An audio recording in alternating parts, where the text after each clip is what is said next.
இருக்குது. கண்ணனே சொன்னாங்க, என் ஒய்ஃப் வந்து கோயிலுக்கு போய் சாப்பாடை இது பண்ணுவான் அப்படின்னு ஒரு வார்த்தை சொன்னாங்க. அவங்க எதுக்காக வேண்டி சிக்கனம், முன்னேற்றத்திற்கு ஒரு சிக்கனம் தேவை. சரிங்களா? இன்னைக்கு நம்ம ஒரு 10 ரூபா சேமிச்சாச்சுன்னா நம்ம பிள்ளைக்கு நாளைக்கு தேவைப்படும்ன்ற ஒரு கருத்துனால தான் அவங்க பண்ணியாச்சு. இந்த பொறுப்பே தெரியலன்னா எப்படி அவங்க குடும்பத்தை முன்னேற்றத்துக்காண்டி பாடுபடுவாங்க? உடைய பற்றி பேசினாங்க. அவங்க என்ன உடை உடுத்திட்டு வந்திருக்காங்க பட்டிமன்றத்துக்கு? ஒரு ஆண்களோட கலாச்சாரம் என்ன அவங்களுக்கு கேளுங்க, நடுவர்களே கேளுங்க. நம்மளுக்கு ஆப்போசிட்டாட்டி யாரு பேச வந்திருக்கா அப்படின்ட்டு நான் கேட்கும்போது ஒரு 4 பேர் தான் சொன்னாங்க. அப்போ சொல்லும்போது அவங்களோட ஹிஸ்டரி பார்க்கலாமேன்ட்டு நான் பார்த்தேன். பார்க்கும்போது தான் தெரிஞ்சுது எங்க அண்ணி பேச வந்திருக்காங்கன்னு சொன்னாங்க. இப்பவும் 10 ரூபானாலும் அவங்க வேலைக்கு போய் சம்பாதிச்சு அவங்க குடும்பத்துக்காண்டி கொடுக்குறாங்க, முன்னேற்றத்துக்காண்டி தானே கொடுக்குறாங்க. அவங்க கஷ்டப்படுறதுனால தானே குடும்பம் முன்னேற்றமா இருக்குது. ஒரு பெண் வந்து அவங்க சைடு பேசுறாங்க, அவங்க கஷ்டப்படுறதுனால தான் இவ்வளவு தூரம் முன்னேற்றமா இருக்குது. 2 மொட்டை பசங்க கல்யாணம் வரல, இவங்க ஆண்களுக்கு வேண்டி பேசுறாங்க.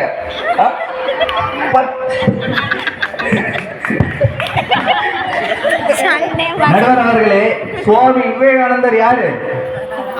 ஒரு ஆண். அவரு கல்யாணம் ஆச்சா? ஏபிஜே அப்துல் கலாம் யாரு? கல்யாணம் ஆச்சா? அவங்க எல்லாம் சாதிக்கும் போது நாங்க சாதிக்க முடியாதா? இன்னும் எவ்வளவு நாட்கள் இருக்கு? 26 வயது தான் ஆகுது.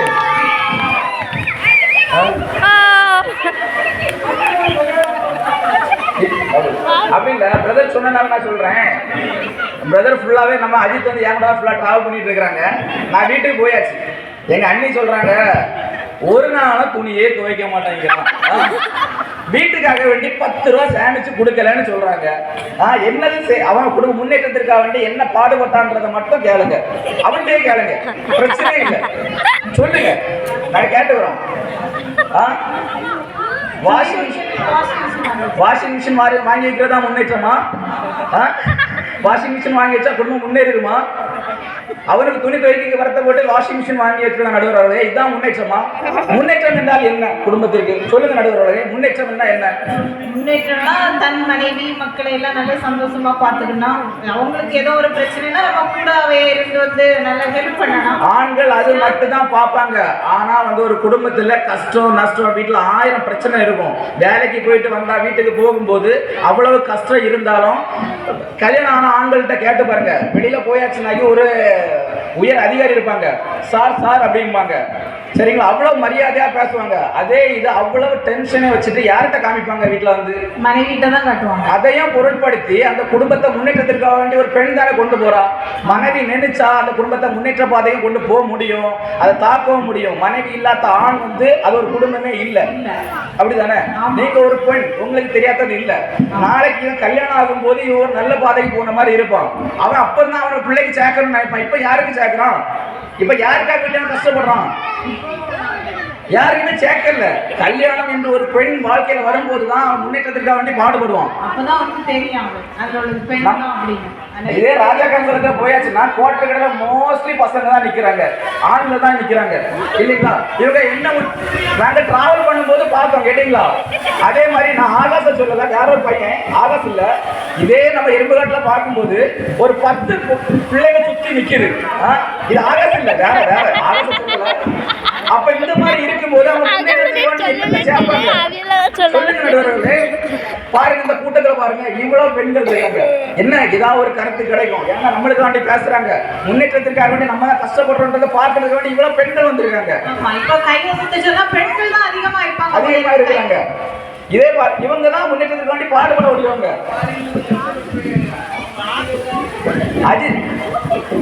அஜித் வந்து சொன்னாப்ல ஒரு ஸ்டோரி சொன்னாங்க, இத்தனை பேர் கவனிச்சாங்கன்னு தெரியல. நடுவர்களே, அஜித் ஒரு ஸ்டோரி சொன்னாங்க. நான் போயிட்டு இருக்கும்போது ஒரு ஆண் வந்து ரொம்ப கஷ்டப்பட்டாச்சு, நான் ஒரு 100 ரூபா கொடுத்தேன், அவங்க வந்து ஒய்ஃப் கிட்ட கொடுத்தாங்க அப்படின்னு சொன்னாங்க. இதுல இருந்தே தெரியல அவங்களுக்கு, ஒய்ஃப் கிட்ட கொடுத்தா மட்டும்தான் முன்னேற்றத்துக்கு போகும், இல்லன்னா கல்வி கடைக்கு தான் போகும். அப்ப எங்க முன்னேறும் குடும்பம்? சொல்லுங்க. பசங்க என்ன பண்றாங்க? பிள்ளைங்களுக்கு பின்னாடி சுத்துறாங்க, குடிக்கிறாங்க, அவங்க பாட்டு சுத்துறாங்க. எப்போ ஒரு பெண் என்பவள் வீட்டுக்கு வருகிறாளோ அப்போதான் அவங்க பொறுப்பு கடமை எல்லாமே வருகிறது. உங்க வீட்டுல குடிச்ச அந்த சம்பவம் நடந்திருக்கலாம், சொல்ல முடியாது. இந்த அஜய் நான் வந்து முன்னாடி நிறைய நாள் ஏரியால பாத்துருக்கேன், இப்ப அவன் ஏரியாலே காணல. இப்ப அங்கெல்லாம் பொறுப்பா இருக்காங்க.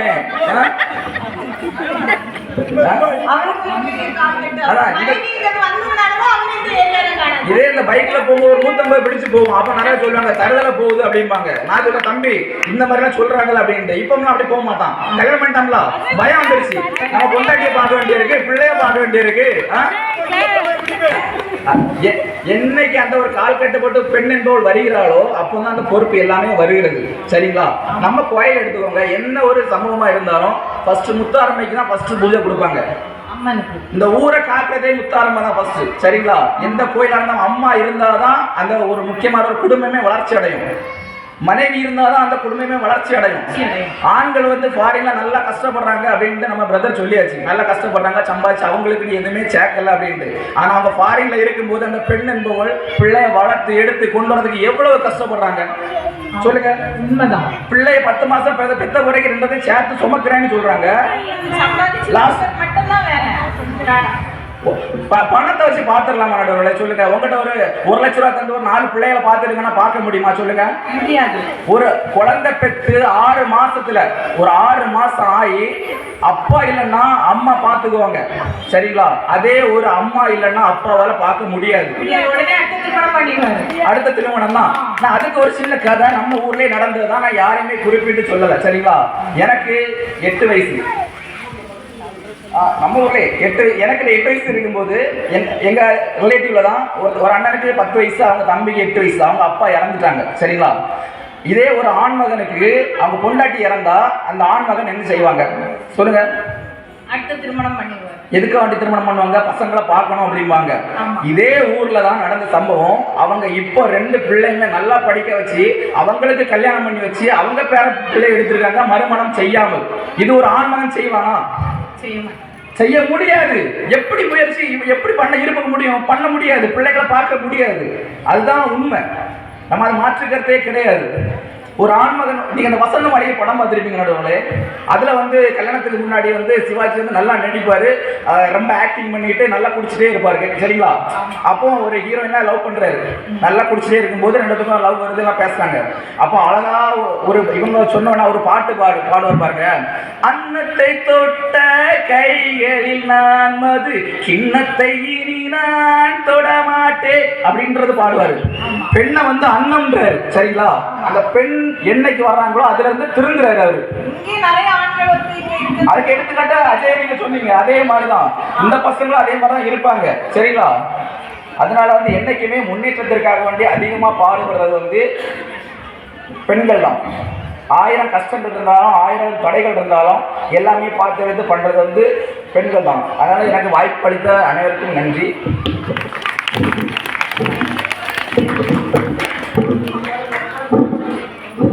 முன்னேற்றத்துக்கு பெரிதும் துணை நிற்பது பெண்களை என்று எடுத்துக்காட்டுடன் தன் கருத்துக்களை முன்வைத்த சி. மணிகண்டன் அவர்களுக்கு நன்றி. அடுத்ததாக ஆண்கள்